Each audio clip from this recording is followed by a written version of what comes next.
नमस्कार, मैं अजय कुमार उपाध्याय आज आप लोगों के सामने आज संविधान से संबंधित कुछ बातों को रखना चाहूँगा और इसकी रचना कैसे हुई और इसका विकास कैसे हुआ इसके विषय में आप लोगों से मैं बात करूँगा। तो बात करने से पहले मैं आप लोगों से चाहूँगा कि आप मेरे चैनल को सब्सक्राइब करें, पसंद करें और अपने विचार मुझे भेजें ताकि मैं और अच्छे से परफॉर्म कर सकूं, अच्छे से चैनल को मतलब इम्प्रूव कर सकूं। तो मैं आज आप लोगों के सामने लॉ का ही एक बहुत ही इम्पोर्टेंट सब्जेक्ट है जिसको कि कॉन्स्टिट्यूशन कहते हैं, संविधान कहते हैं। तो आज मैं आप लोगों से संविधान के विषय में कुछ बेसिक्स चीज़ें, शुरुआती चीज़ें आप लोगों को बताऊंगा। फिर हम धीरे धीरे बेसिक्स से बढ़ते हुए एडवांस लेवल तक जाएंगे। तो पहले शुरुआत में हम लोग करते हैं, ठीक है। पहली चीज़ है भारतीय संविधान की रचना। भारतीय संविधान की रचना कैसे हुई, किसने की, किनके द्वारा हुई और उसकी ज़रूरत क्यों पड़ी और इसकी बुनियाद कहाँ से पड़ती है। भारत में संविधान का निर्माण संविधान निर्मात्री सभा के द्वारा किया गया, जिसमें कि इसकी जो बुनियाद थी वो कैबिनेट मिशन योजना के अंतर्गत 1946 में पड़ी। जब कैबिनेट मिशन भारत आया तो उसके प्रतिनिधियों का भारतीय प्रतिनिधियों के साथ विचार विमर्श हुआ और उसी दौरान भारत की स्वतंत्रता के विषय में बातचीत हुई और साथ में ये भी तय किया गया कि आज़ाद भारत का संविधान कैसे होगा और वहीं से इसकी योजना की शुरुआत पड़ी। इस सभा में 389 सदस्य थे। इस सभा में 389 सदस्य थे, जिनमें 292 प्रांतों के प्रतिनिधि, 3 मुख्य आयुक्त और 93 राज्यों के प्रतिनिधियों के अलावा बलूचिस्तान का एक प्रतिनिधि भी उसमें था। तो टोटल संख्या जो थी 389 सदस्यों की थी, जो कि इस संविधान सभा निर्मात्री के सदस्य थे। संविधान के निर्माण में 2 साल 11 महीने और 18 दिन का समय लगा। इसके निर्माण में 2 साल 11 महीने 18 दिन का समय लगा और इसमें भिन्न भिन्न राष्ट्रों के भिन्न भिन्न तत्वों को लिया गया। जो भी बातें दूसरे संविधान में, विदेशी संविधानों में थी, उनको लिया गया और उसमें उसको जोड़ा गया। और संविधान निर्मात्री सभा थी, उसके अध्यक्ष बाबू राजेंद्र प्रसाद थे और ड्राफ्टिंग कमेटी के सदस्य डॉक्टर भीमराव अंबेडकर थे, जिन्होंने इसको लागू किया, उसको निर्माण किया। और आज हम भारतीय संविधान को एक सुगठित और विस्तृत रूप से देखते हैं। भारतीय संविधान की विशेषता जो है वो कठोर नम्य सिद्धांत के आधार पर है। न तो हमारा संविधान बहुत ही कठोर है और न ही हमारा संविधान बहुत ही नम्य है। इसमें जो है संविधान संशोधन की भी गुंजाइश है, जिसके द्वारा हम संविधान में समय समय पर संशोधन कर सकते हैं और करते रहे हैं।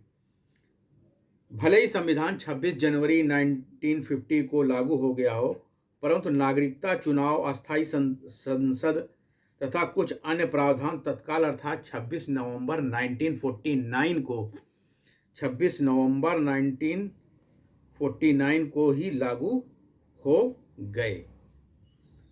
तो मैंने इस के बारे में थोड़ी सी जो शुरुआत में व्याख्या की इसकी रचना के बारे में कि इसकी रचना कैसे हुई, तो मैं और भी इस विषय में कहना चाहूँगा कि हो सकता है मेरे भाषा में बोलने में कुछ कहीं ना कहीं त्रुटि हो गई हो, तो उसके लिए मैं आप लोगों से क्षमा चाहूँगा। और ये मेरा पहला व्याख्यान है आप लोगों के सम्मुख। अगर थोड़ी बहुत अगर कहीं त्रुटि हो तो उसके लिए मैं आप लोगों से क्षमा चाहूँगा और उसको सुधार करने की कोशिश करूँगा।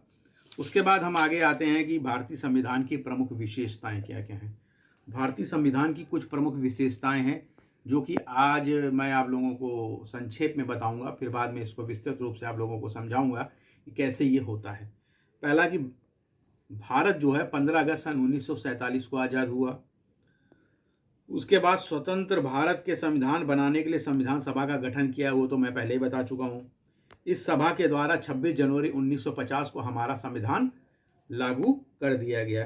अब इसकी कुछ प्रमुख विशेषताएँ इस प्रकार है। पहला तो ये कि सबसे बड़ा लिखित संविधान है।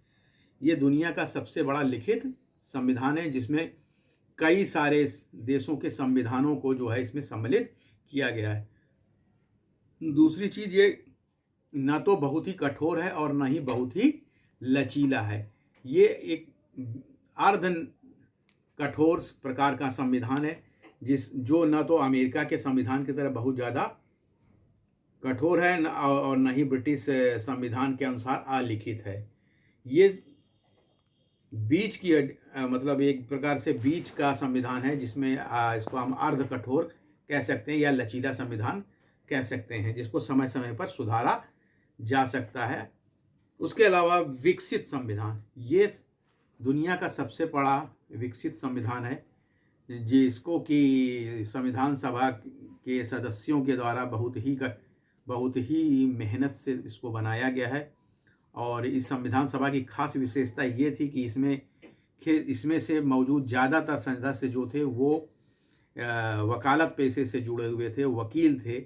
इसलिए आप जब भी संविधान पढ़ेंगे तो उसमें न्यायिक भाषा का प्रयोग आपको ज़्यादा मिलेगा। और इन्हीं लोगों के योगदान के चलते हमारा जो संविधान है वो बहुत ही परफेक्ट है, बहुत ही सुधरा हुआ है, और इसमें किसी भी प्रकार के कोई भी आप गुंजाइश नहीं निकाल सकते, कोई भी त्रुटि नहीं निकाल सकते।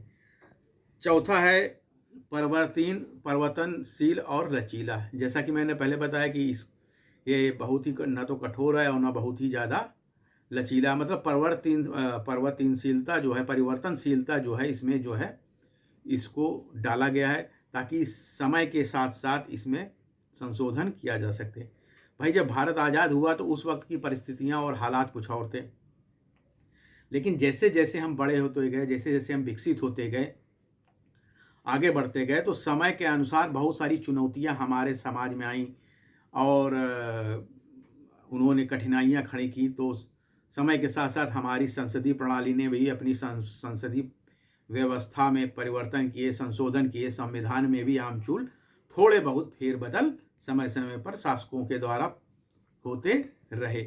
यह एक कुशल लोकतांत्रिक व्यवस्था की पहचान है।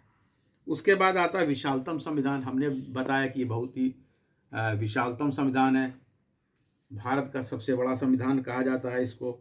और छठा और अंतिम जो है, ये सबसे बड़ा लिखित संविधान है, भारत का ही सबसे बड़ा लिखित संविधान है। तो आशा करता हूं कि आप मेरे इस छोटे से संक्षेपित लेक्चर को आप लोग सुनेंगे, समझेंगे, और अगर किसी भी प्रकार की त्रुटि या चूक हो गई हो तो उसके लिए मुझे क्षमा करिएगा, कि मैं भविष्य में और भी अच्छे आपको लेक्चर प्रोवाइड दूंगा। तो आशा करता हूं कि आप मेरे इस लेक्चर को सपोर्ट करेंगे, लाइक करेंगे और शेयर करेंगे। Thank you very much. नमस्ते।